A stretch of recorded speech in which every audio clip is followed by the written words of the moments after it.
You must have read about the 1857 revolt 100 times. But did you come across the Chapati movement? Yes, you heard it right. The Chapati movement. In the early 1857, people are making chapatis and giving it to their colleagues. And the colleagues would in turn make more chapatis and give it to others in neighboring villages, thus creating a chain of thousands of chapatis. Britishers were suspicious. Listen to this. There is a most mysterious affair going on throughout the whole of India at present. No one seems to know the meaning of it. It is not known where it originated, by whom or for what purpose, whether it is supposed to be connected to any religious ceremony or whether it has to do with some secret society. The Indian papers are full of surmises as to what it means.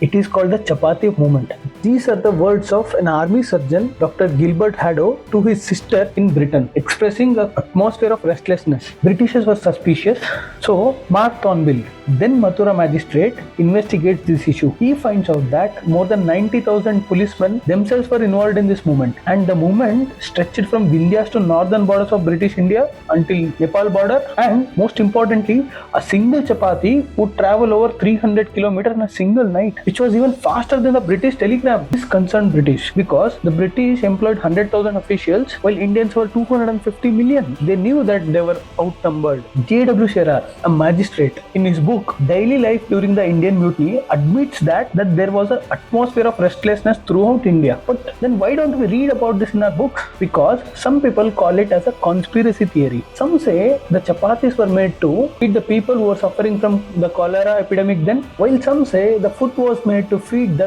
guerrilla army of Kantia Tope, Rani Lakshmibai and Kunwar Singh. But one has to notice a careful thing. The movement peaked during February and March of 1857, while the 1857 mutiny broke out on May 10th of 1857. This cannot be a mere coincidence.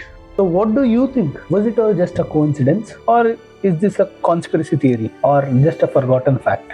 Let me know in the comment box and follow Insights IAS for more such content.